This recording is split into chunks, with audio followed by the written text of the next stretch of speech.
Hello, everyone, and welcome to our ELA customer panel. My name is Elisa Osorio, and I'm an Associate Product Marketing Manager for our middle school product, Amplify ELA. Today's webinar will be recorded, and we'll email out the recording link for you to rewatch as you'd like. If you want to access the captions, click on the captions button in the bottom tray. Throughout the webinar, if you have any questions, please pop them in the Q&A box or in the chat, and we'll try to get to them throughout the presentation or at the end. We also welcome comments in the chat throughout.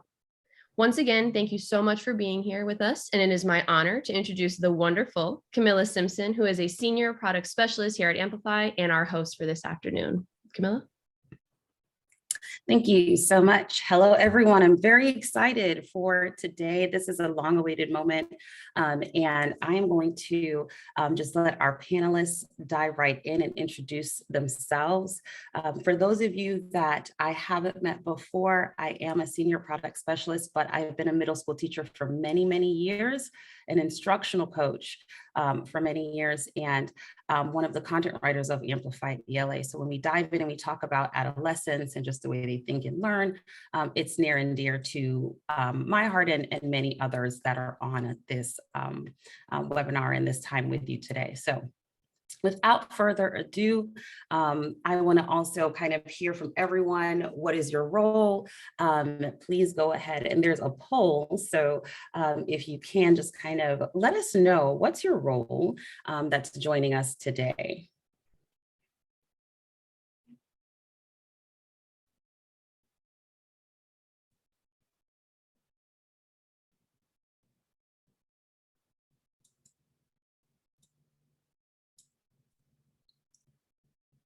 All right, and let's see what the hello and greetings, everyone. Still have a few answering still, so I'm gonna leave it up for a minute more. Sounds good.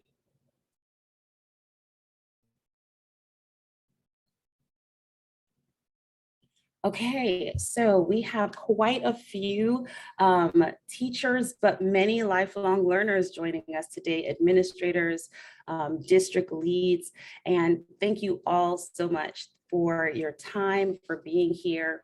The other question that I have is, what's your familiarity with Amplify ELA? So I really want to know kind of who do we have in the room and in the space. This will also allow our panelists to really help give you some insight in their experience with Amplify ELA.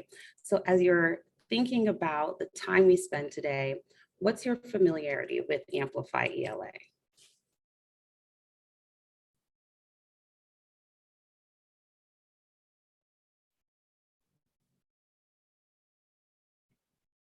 All right, we have quite a few that are in their first year of implementation, and we've all kind of been there. It's new, it's exciting, but there are also so many other emotions and learning curves that are happening.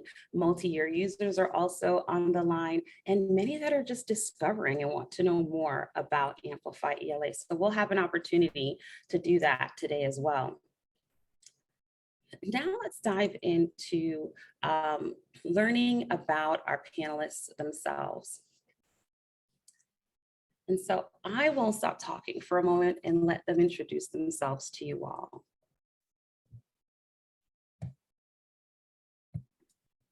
And Carrie, why don't you start us off?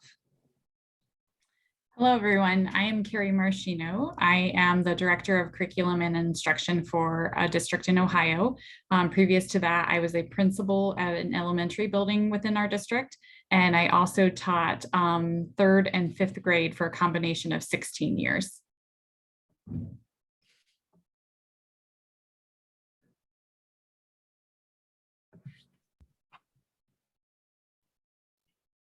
Thank you, Carrie. Nicole?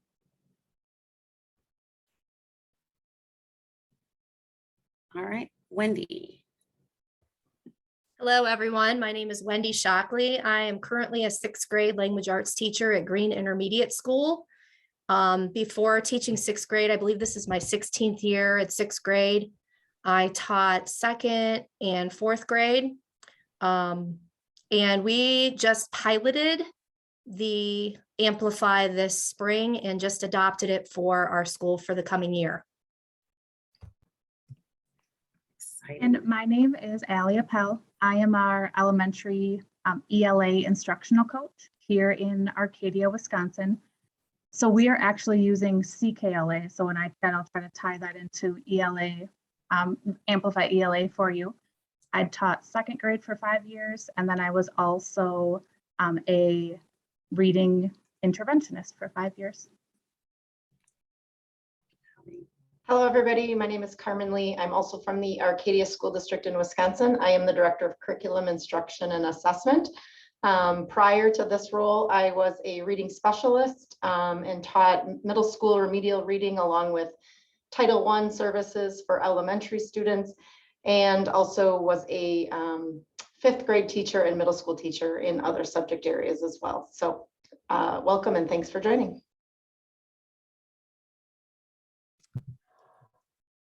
And hello, everybody. I'm Jason Shelangouski. I'm currently an English language arts teacher at Wamego Middle School in Kansas. This is my first year in the district, but it's my 14th overall, and I've only taught junior high language arts.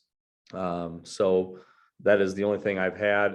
In addition to that, though, I have been a reading specialist within several districts as well, and this is our first year implementing Amplify ELA at this district. And Nicole.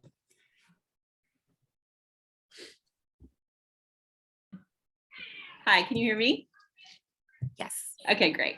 I'm Nicole Delaney. I was an 8th grade ELA teacher last year. This year, I am the middle school ELA instructional specialist for Putnam County in middle school. I'm late because Sarah Kitzmiller is here, and we're doing walkthroughs at Allgood Middle School today and talking about our next steps in Amplify. I taught Amplify in our initial year last year, and so I'm supporting Amplify ELA for our district in middle school now. So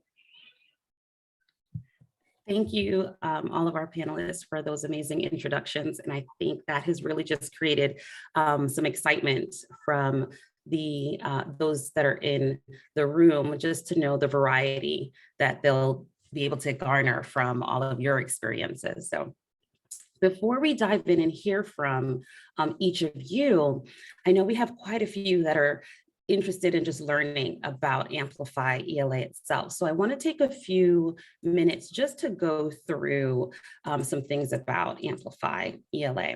And the first thing I want to highlight is that Amplify ELA is grounded in learning science. And what that really means is there are 5 pillars. And those 5 pillars look like this. There's a focus on middle grade engagement. We know engagement is critical for our middle grade students, and we'll really dive into engagement. The next is that the text is at the center of what students are doing. And we hear that, and I'm going to talk about what does that actually look like in curriculum. High expectations and strong supports. How do we provide that support for students, and how do we support teachers to provide that support? And then we'll dive into those components surrounding moments such as, and let me move this out of the way so I can actually see, there we go, active, multimodal, and collaborative learning. We are blended learning, and oftentimes when we think about a digital space for students, we may get that image of rows, but we know that students can work collaboratively in a digital space, and we want to have opportunities for them to learn in a variety of different ways, and then feedback and assessment. So let's take these pillars kind of one at a time. The first, that focus on middle grades engagement. Students need, and they really crave, the ability for exploration. And so within the curriculum itself, there are many opportunities. One that grabs my attention oftentimes are things like our scavenger hunts. When students are working through research opportunities, they have image scavenger hunts where they're going to tie back to answering questions that are tied to close reading and analytic reading opportunities, but these are just these moments where they can explore the text. The other opportunities are moments that we've created, such as embedded applications. These create visual representations of what students are thinking. The other thing to note about the applications is that students don't necessarily feel as if there's a correct or incorrect answer. These are moments where they're going back to the text and they're supporting their thinking.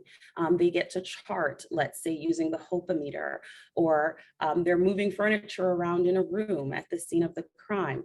We're creating these opportunities for students to actually interact with the text in a variety of different ways.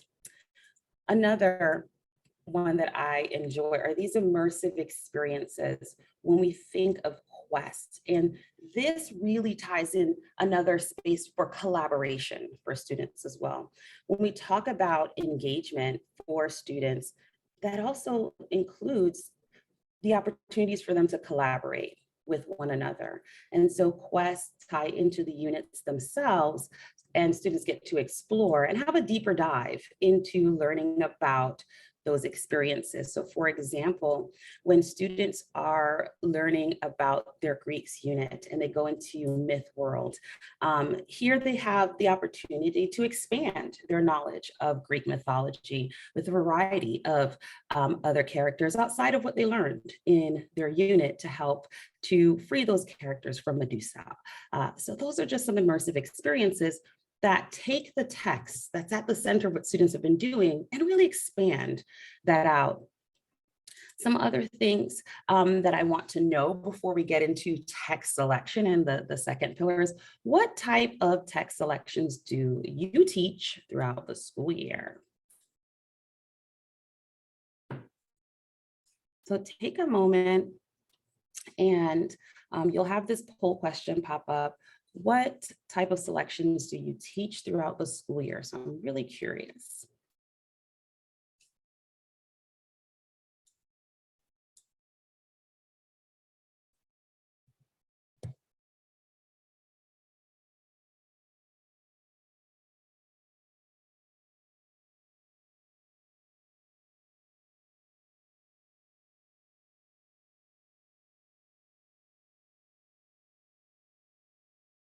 The results are in, and I am happy to report that an overwhelming majority of you said a blend of all three. And I can tell that I have quite a few seasoned educators on the line because, you know, many years ago, that would have been very different, right? We would have said we teach majority of our novels, but we know that it is absolutely paramount for students to have rich exposure to a variety of text selections and text types throughout their experiences every single year. Also, a variety of not just fiction, but nonfiction, informational type text, images. And so let's talk about what that actually looks like. That's when the text is at the center of what students are doing. We need those images. We need videos as well. We also want to surround students with opportunities to grapple with some complex text. And some things that will happen in those moments is that students are not just annotating or highlighting, but they're having discussions. They're debating with those opportunities, and we need to support students to do that as well. That ties into those high expectations and some strong supports. So one of the supports that we ensure is kind of making sure that all students have a way to access the text. We have embedded supports like these levels of differentiation. And I won't go into too much into this, but with the levels of differentiation, the thing that I want to highlight is that students at the middle grades level, specifically, when they need support, they may not often know that they need those supports. Or it could be a situation where, how do I support the variety that's happening in my classroom all at the same time, keep pacing, and so many of these other things. So this embedded support is designed to really allow teachers to support all students in the classroom. Students that need scaffolds are receiving those immediate scaffolds, and students are receiving access to their grade level text as well throughout those scaffolds and supports. And I just love Jennifer's comment in the chat that absolutely students need culture too. When we talk about text and text variety, they also need that exposure to a variety. When I talk about a variety, I do mean a variety of text types, cultures, experiences.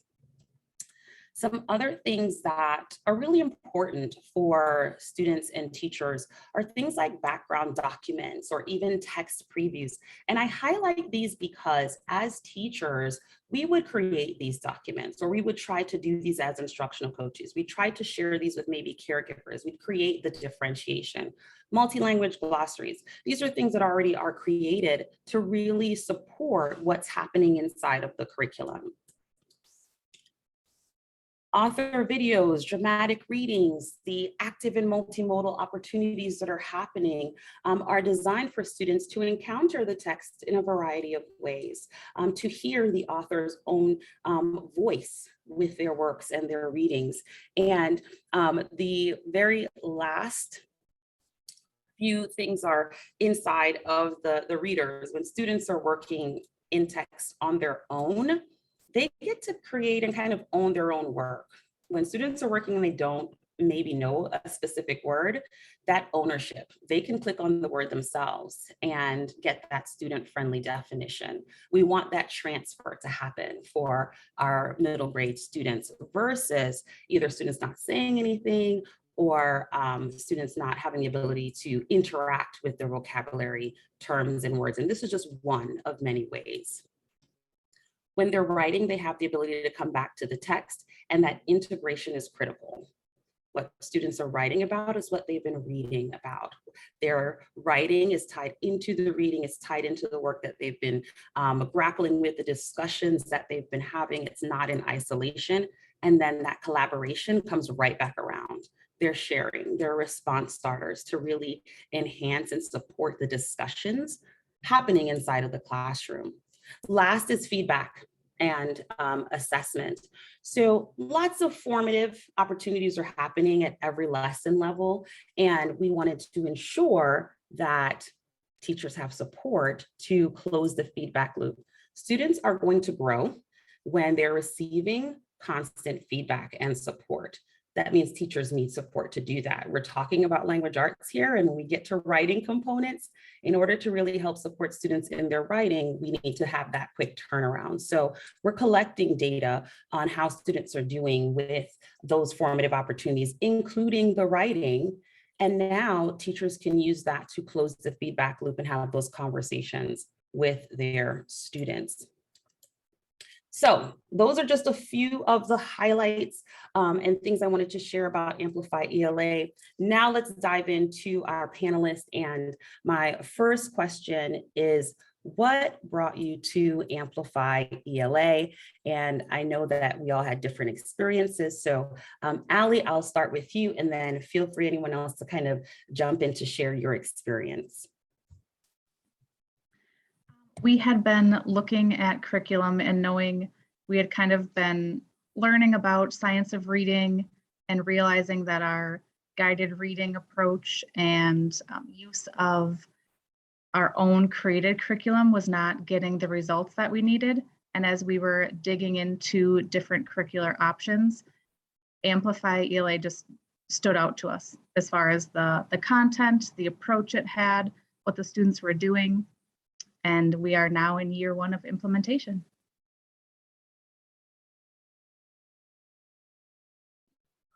I'll jump in. I would agree with that as well. I actually was sold on it over the summer or towards the end of last year when I came to my new district for training.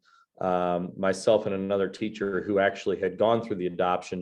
She was the only remaining ELA teacher left on staff at the middle school, and kind of sold me on it to begin with. And then when I dove into the training, I was hooked. I felt like it was rich texts. I felt like it was challenging. I felt like it was engaging. And just even in terms of structure for teachers, the grading portions, the ability to ask open-ended questions that lead to great discussion and have Socratic seminars.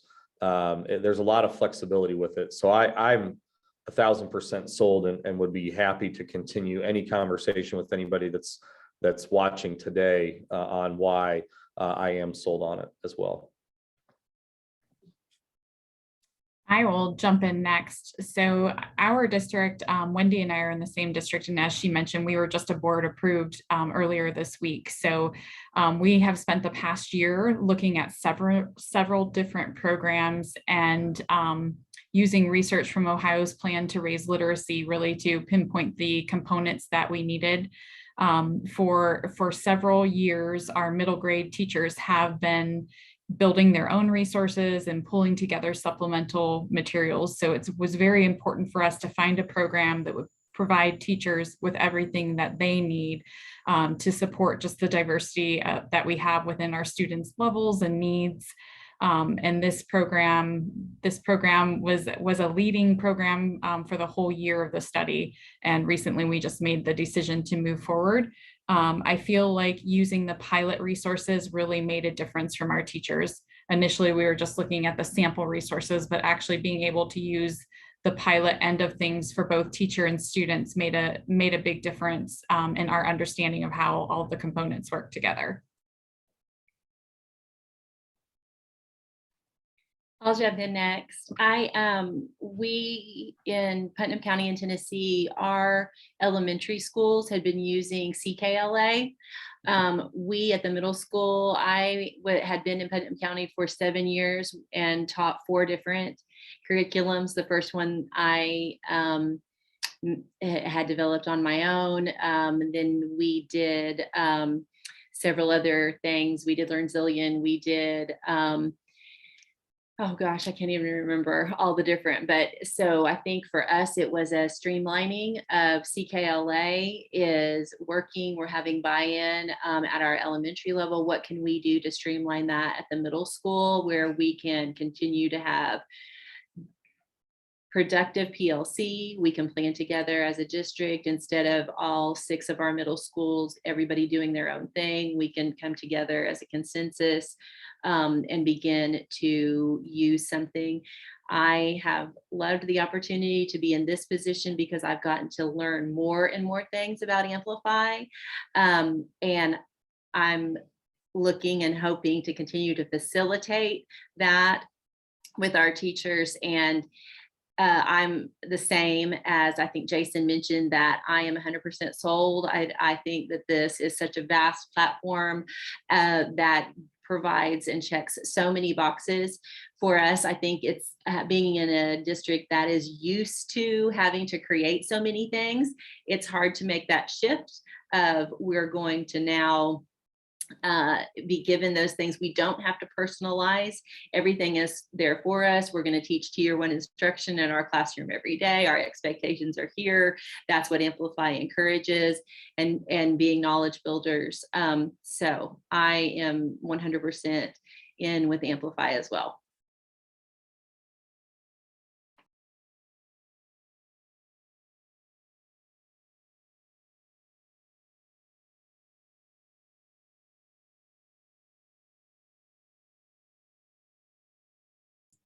Thank you so much for sharing your experiences. I want to dive into the next question. So I almost want to say, okay, brace yourselves. What have been some challenges? And I know we have some that are fresh off of piloting, that year 1 implementation. And also, I really am curious, what have been challenges from the teacher perspective, as well as your perspective from an instructional coach or an instructional lead director? What have been some of the challenges that you faced?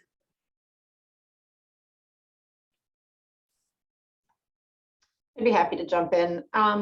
I think from a leadership perspective, and anytime you're implementing something new, the unknown of what the curriculum is going to bring forth is just always a challenge. And so for us, we've really been strategic about having an implementation plan. as well as having some tights and looses within that plan, and making sure that you're having some of those conversations early on in your planning process. That kind of helps to not take away the challenges, but provides a little bit of foundation to overcome the challenges. Again, I would agree with Nicole that many of the shifts of practice of create your own to now having materials, and then how can I enhance them, and how can I really think about the students that I'm serving with those materials.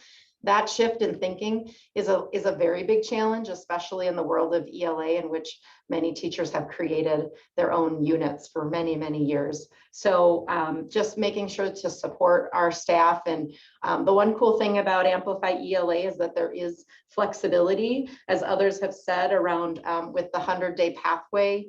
There are options so that it opens up opportunities for staff to still have some autonomy, I guess you could say, around making some decisions or around certain novels that they might want to use. And then Amplify also has additional novels that pair well with each of the units. So I think that even though there are challenges with the implementation and changing, there's a lot of opportunities that are embedded to overcome those.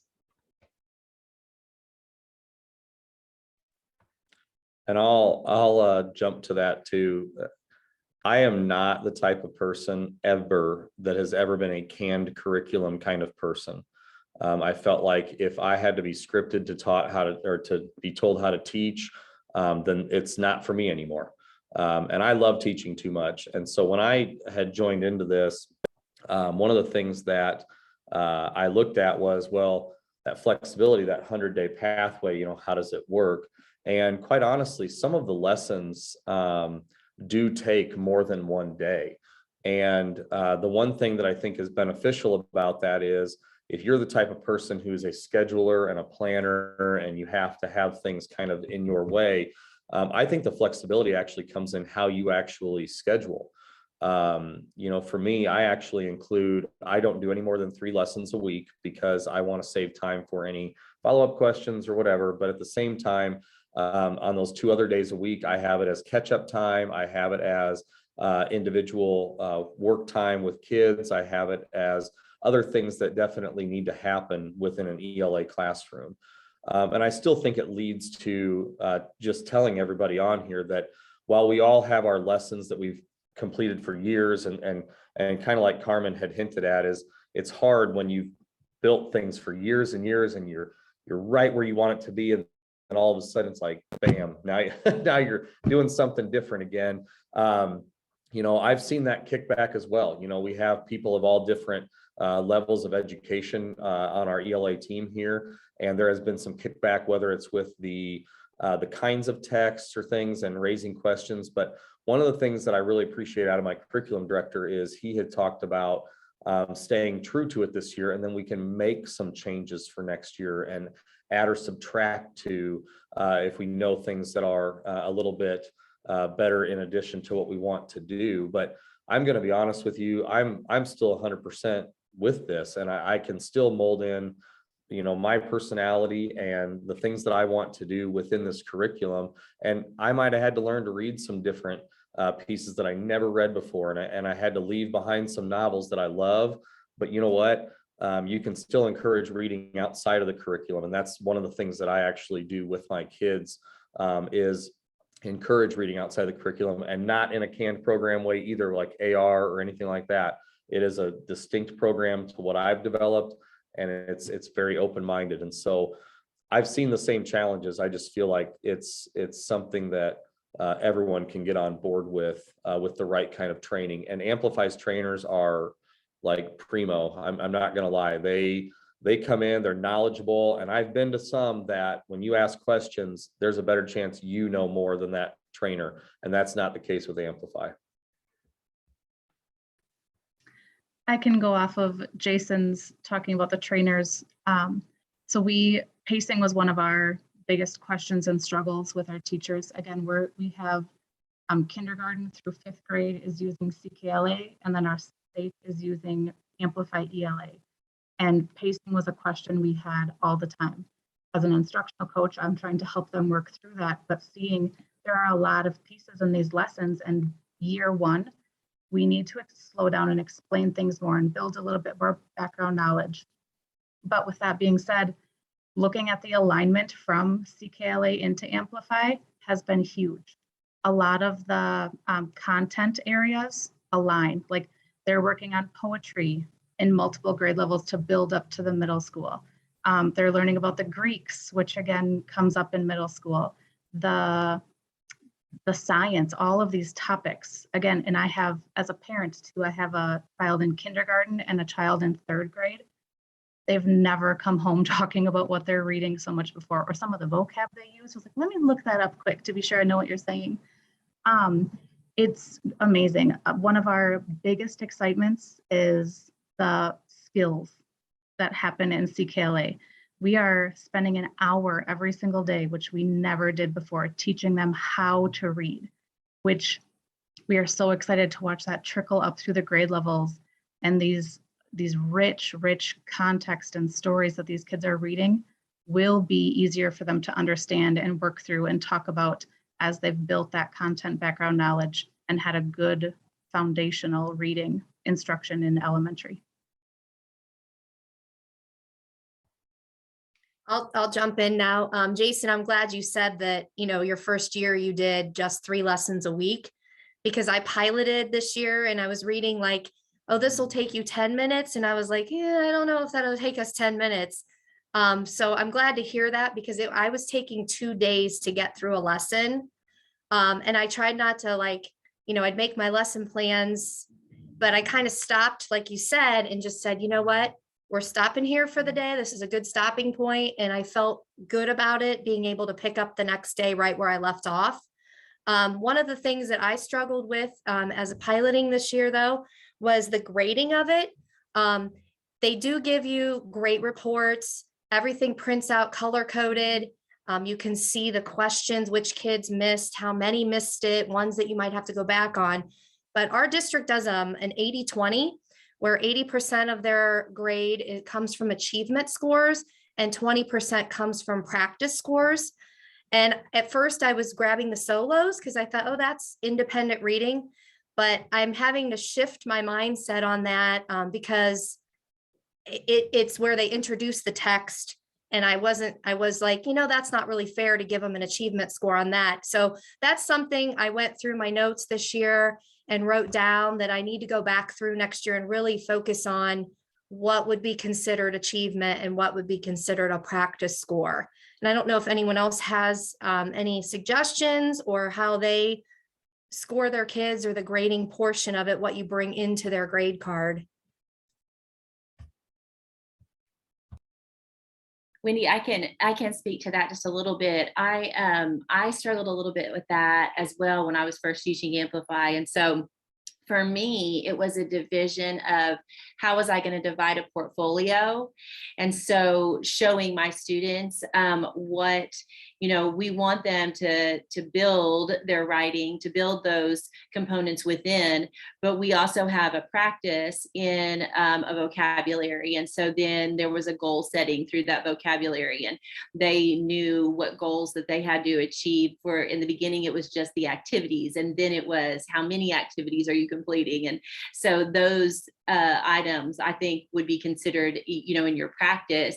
And then your achievement of how the progression of what are your writing scores or exit tickets, driving the lesson. Like, did they reach their goal by the end of each lesson? So can you take this many exit tickets and come up with a grade of achievement? Yes, they are meeting those standards. Yes, that lesson skill was achieved because they got their exit tickets right.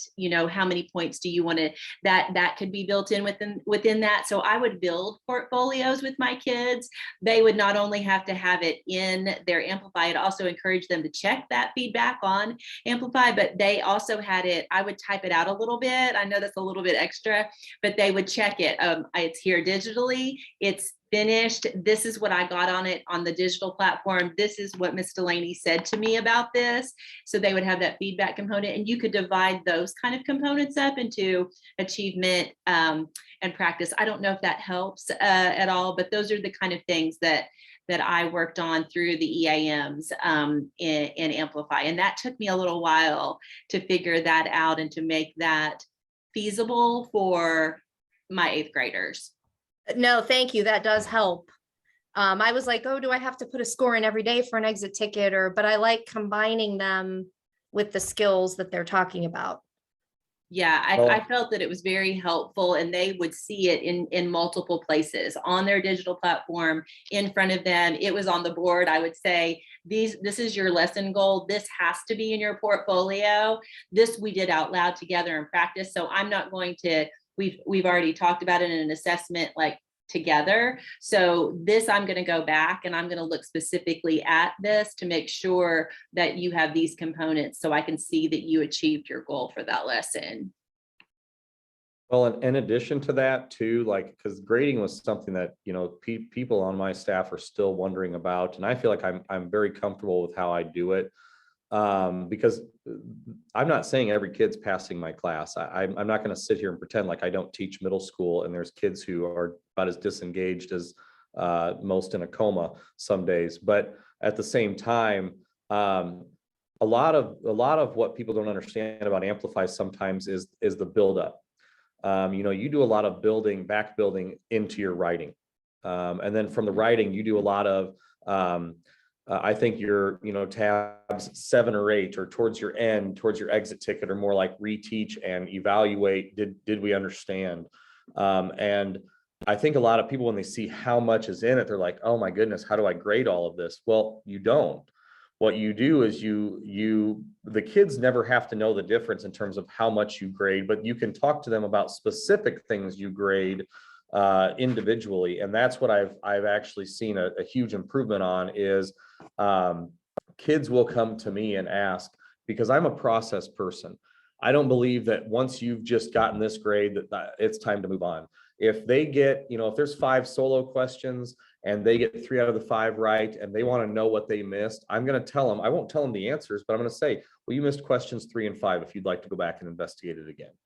You know, because I feel like it teaches them to go back, and if they're wrong about something, they have every chance to be right about something. And they don't have to just kind of move on from it. We'll continue to move, but it gives them a chance. So, you know, the grading portions, I think any of us on the panel here would definitely be happy to, and Amplify is more than happy to help, but we'd be happy to help as well in terms of what's comfortable for your kids and for your grading, because it's not to overwhelm you. It's in fact to push your kids to become just better versions of themselves and more critical thinkers. And Amplify, there isn't a better way that I've seen it done than Amplify.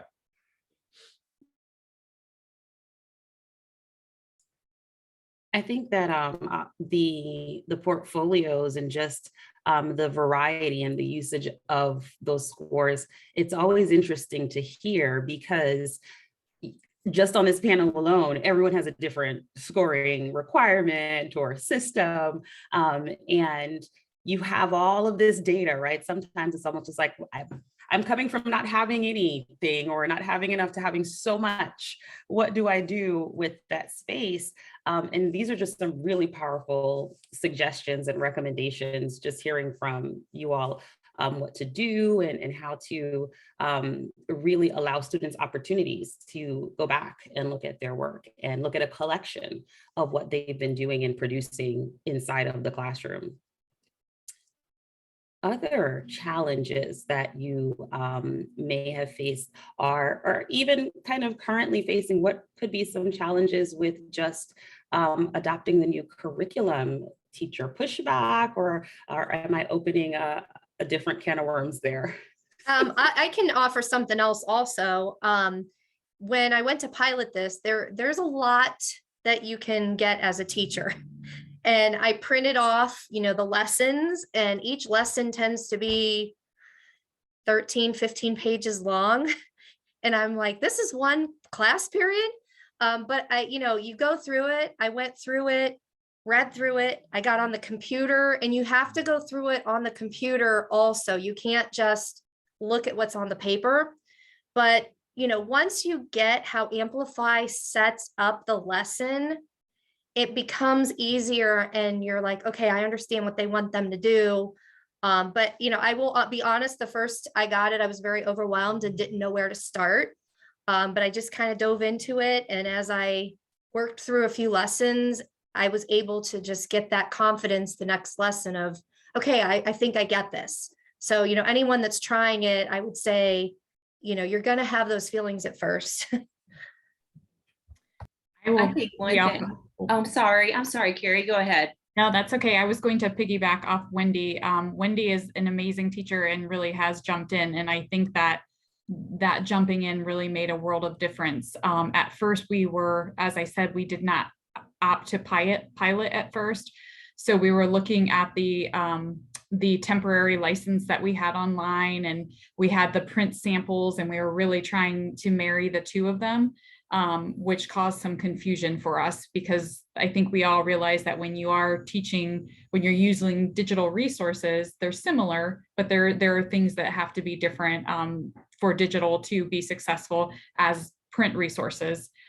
So once we kind of separated the two, I feel like that was that changed our understanding. And diving into the digital for myself, I'm not in the classroom, but watching Wendy just a few weeks after she had begun piloting was pretty amazing how quick she and students picked up on just the sequence of the lesson and how to use the resources. I love that you guys took the time to do that. I think that's so helpful. I think I was that first year in Amplify teacher last year that was overwhelmed. I think one thing that I would love to see maybe in the future is, since I was a teacher that liked to use, you know, digital and, you know, like a blended model. I wanted to I love a consumable textbook. That was one of my favorite things, but I think I would like to see the journal prompts more embedded within the text. So we're not jumping from textbook to journal to digital. And so also, if you're reading and you're doing purposeful reading, having those spaces to write directly in the textbook as they're listening to some of the Mariposas, or, you know, working through a piece of text, so that they stop and think, or it's out here in the margin, instead of that being too different. I found that our teachers rarely use journals just because of the shifting. Some people may really love that, but I found if we could embed some of those journal prompts right within that textbook, then that I think would encourage the blended model a little bit more of, let's write here, let's digitally enter here, let's get our data pieces here, instead of the three different items. That's just one thing that I've heard from different teachers. And I think it's hard sometimes when you're planning and you say, okay, it's this page here, but it's this journal page here, and then it's here in the digital platform. That's one thing that my teachers say a lot. Also, I think one thing that's been a struggle for the teachers in this district is because they've been used to having IXL or whatever program that they want to have, and that was not streamlined across the district, is they say that they can't personalize learning. So we're learning how to personalize learning again. And I think upping the game with the different places that you can personalize learn, and maybe even developing one of your strengthening sessions on where can you take your digital pieces, what that looks like, and make that available for your learners in a playlist model, or for your flex days. How does that look? What does that look like for you? That's a goal for us, I think, for next year. So just a couple of things that I know that are there, but we need to be able to dig in further in year 3. I know Jason responded to one of the questions in the chat about if the curriculum is appropriate for tier 2 and tier 3 students.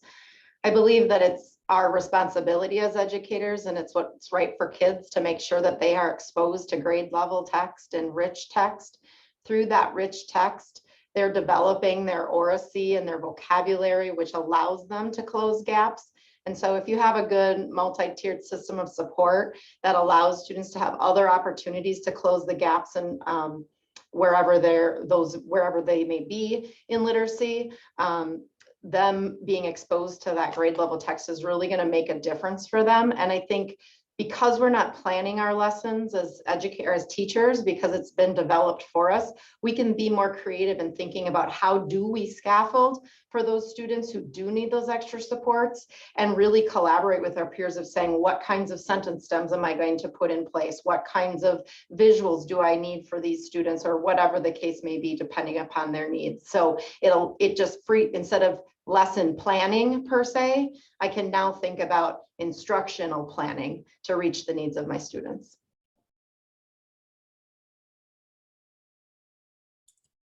I think, Carmen, that's a really powerful point. You know, the time difference between lesson planning and instructional planning, and just the amount of time that gives back to teachers, and the difference in what that looks like. And even Nicole, your suggestions and recommendations are all just really powerful points and conversation pieces. So, and thank you for those that are asking questions in the chat. Please continue to ask questions and dive in.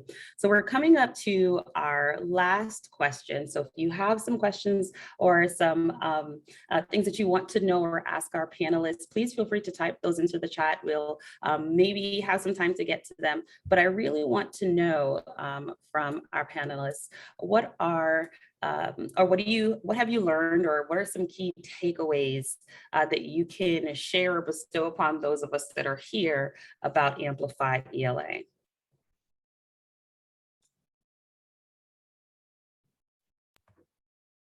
I have a few things that, just piloting one of the programs that I really enjoyed was the kids, it's like on one topic, and they just really become engaged in what we were talking about. They were going out on their own and looking up information and coming in the next day and telling me things that they found. They have the kids do a lot of text evidence too, which I know in our district is big, and just in reading in general, where the kids actually have to go into the text, find what they're looking for, find stuff to prove what they're to back up their answers. And I really liked that they were able to copy the text, highlight different things, because it did save a lot of time for our kids that have trouble typing, going in, highlighting, copying, and being able to paste that right into the answers along the way. All in all, I just was really impressed with how all of my students became engaged, whether it was my advanced students to my IEP students. They were just ready to learn each day and not coming in like, what are we doing today? And they kind of had an idea what we were doing because we were on that same subject. And I would leave it off each day like, well, tomorrow we're going to do this. And, a lot of times before I did this, it was each day we had a different story, or each day we were focusing on something different. And overall, I'm just really excited next year to jump into this and go through all the units that I can. It's funny that you say that kids come in and ask you what you're doing today, because I always answer it with the old pinky in the brain response of same thing we do every day, try and take over the world. And I would say, from that, what I guess I've learned the most is that, there's battles as middle school students, and I'm not going to not speak to CKLA because I also have a kindergarten daughter that I'm amazed at what she's coming home and talking about with it. But what I've taken is, when I teach middle school, there's just battles I'm not going to get into. I can't stand it when it's classrooms are run so tight that, kids can't, have the right to talk, breathe, and everything else in between. And so for me, with this, I've taken away a lot of things that I even need to do better as an educator, even in year 14, in terms of not so much data-driven positions, but just people-driven positions. You have a group of students that are not understanding something. It is a time to challenge them to look outside of just what's very tunnel vision, and Amplify does a great job of giving multiple sources for kids to be able to look at. And that's why I feel like I've taken away, there's multiple sources that I can look at with kids too. I've never had a problem with building relationships. It's just a factor of, I think Amplify has only strengthened it. I think it's only taken it to a level where now when I can sit down and have one-on-ones with kids and I can use terminology that they know, and everybody knows that same terminology, it doesn't have to go from different class to different class. Those 7th graders that I'm going to get next year's 8th graders are going to know what a solo is. They're going to know what their writing portions are and the expectations are. And that streamline that Amplify has done with this, and then again, back to Amplify helps you so much with things. You aren't going to find a better program. And if you're debating it or you have a few extra out there, I would tell you to stop looking, get Amplify. And I promise you I'm not saying this like I'm going to be on the next Amplify commercial. I'm telling you this because it is, which I will be, by the way, if Camilla, if you want me to be, but if you need to just trust the fact that the science behind this, they've put a lot of work and research into this, and it's extremely noticeable how much work that they're willing to do for their teachers. I would add on to that saying, I've learned that when you set the bar high and the expectation high, like the kids rise to it. We have over 80% EL population here in Arcadia, and we always get they don't have the background knowledge, or, they won't know it. We're all learning. I don't know some of the things that the kids are reading about. Like, we are all language learners, and the vocab and the way the instruction is set up in these programs is great. And again, Jason and I see it with our kindergarten kids coming home. My kid is reading like a 1st grader. Like, we set the bar high, and they are in the digraphs and the consonant blends, and they are rocking it, whether they're an English language learner. They don't even know all their letter sounds yet, but they're all reading. So I can't wait to watch this progress through all the grade levels. From an implementation standpoint, I guess something that I've learned is that if you can really focus on the instructional framework and the curriculum side of things in year 1 of your implementation, and not get hung up on all the assessments and the grading and those kinds of pieces, and really allow your teachers to have that opportunity to explore, I find that that's just a real nice step into the pool, I guess you could say, to just get your feet wet and really focus on what's most important. Yes, we do have to grade and we do have to report progress, and we want to know that, but all good teachers know their kids and probably could tell you pretty well who's mastering certain standards or not, or who's getting close. And so just really giving them that space to explore the instructional practices and to change maybe their thinking in that, having that shift of how they're going to teach. I would piggyback off of what Carmen just said, that I think it's really important for our teachers to be able to teach something and explore, and then really feel like they're doing that one thing well. And so what is that one thing for us in our district this year? It's been an intentional planning around an exit ticket, and understanding that that's driving, our goal, and how that matches, what our end goal is. And so we've really been digging into that. And then moving on to the next piece, I think it's a journey and an implementation matrix. Where are you in the beginning? Where are you in the middle? What's going to happen, toward the end? And we've gotten to see that in our district because of CKLA, and see how that 7-year progression has looked. And it's taken years for us to really dig in and understand all of the different pieces of that. So giving you an opportunity to know that it's going to get better and better and better and better as you practice. One takeaway that we've had recently is being able to say that flex days are used for something that we would like for our students to be able to do better or do well. Taking that flex day and designing your lesson in the professional development portion of Amplify, the slide decks, have been a big takeaway for our teachers this year. They're like, what? We didn't even know. And there's so many things that we still learn. And I think that's okay. Just being able to breathe through it and say that we're on a journey. But like Jason said, there's so many great pieces, but it's okay to like take time to learn each piece and practice those pieces in your classroom. And I love what Allie said about it, that we're all learners. That's so good. I feel like Amplify and CKLA does such a great job of leveling the playing field for everybody. None of us knew, or we've forgotten, about the things that Frederick Douglass went through. And then when you're, learning about Don Quixote, I've loved watching the 5th grade read Don Quixote this year and them telling me all of the things crazy things that he did. And it is a leveling of a playing field with the knowledge. So yeah.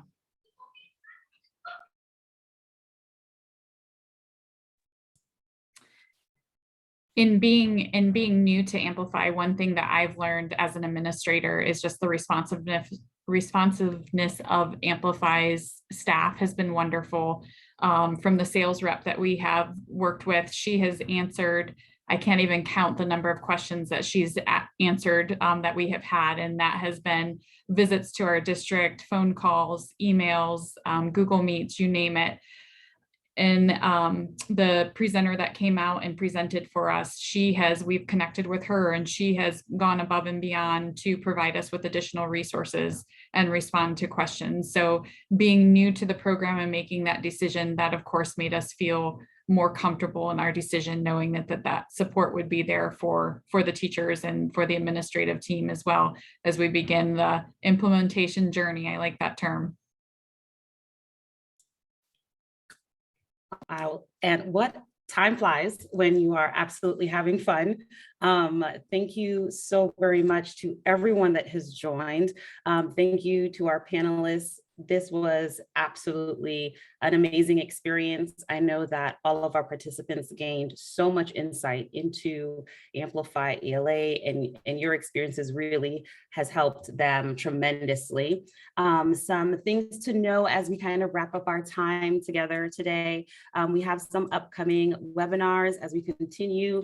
Our Science of Reading is for everyone. And so the next one is April 7th. Thank you once again, everyone, for your time, and I hope you all have a spectacular day. Bye, everyone.